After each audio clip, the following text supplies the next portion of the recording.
For over 40 years, one country has been under constant pressure, sanctioned, isolated, threatened.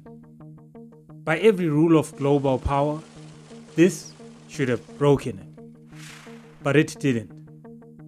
Today, it's more resilient, more dangerous, and harder to control than ever.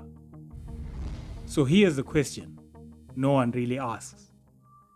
If Iran was pushed to the edge, why didn't it collapse? What if that pressure didn't weaken it, but designed it to survive anything? There's a simple rule in global power. If you cut off a country's money, it weakens. If you block its trade, it shrinks. If you threaten it long enough, it backs down.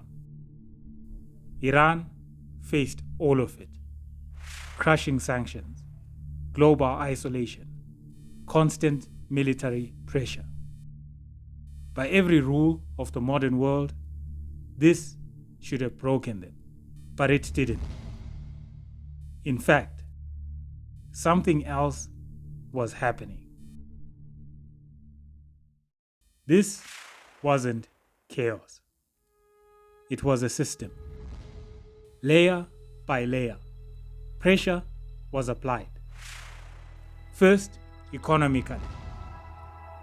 Oil exports restricted. Banking channels cut off. Access to global markets blocked. A country doesn't just lose money this way. It loses options. Then militarily, constant threats. A pressure designed to remind you're always within reach. And finally, regionally, allies contained, influence pushed back, movement restricted. From the outside, it looks like pressure, but it wasn't random. It was systematic. Every sanction, every restriction, every threat, not just weaken Iran, but limit what it could become. And that's where something unexpected began. But something strange started to happen. Iran didn't collapse. It adjusted. When access to global markets disappeared, it built its own. When it couldn't compete directly, it changed how it competed. Instead of relying on traditional strength, it developed something harder to confront: indirect influence, unconventional strategy, systems that didn't depend on outside support. When you can't grow outward, you adapt inward. So the pressure didn't break Iran. It forced it to adjust. It survived by changing. This isn't survival. But that's not what actually happened. This looks like survival, but it's actually transformation. Iran didn't just resist pressure, it was reshaped by it. Sanctions forced self-reliance. Isolation reduced dependency. Military threats, drone innovation, unconventional power. What was meant to restrict Iran ended up redefining it. The very tools meant to weaken Iran became the blueprint for its resilience. So what did Iran actually become? Not the strongest, not the richest, but something far more difficult to deal with. A country that's hard to invade because its geography slows everything down. Mountains, deserts, distance. Every step inward becomes more expensive.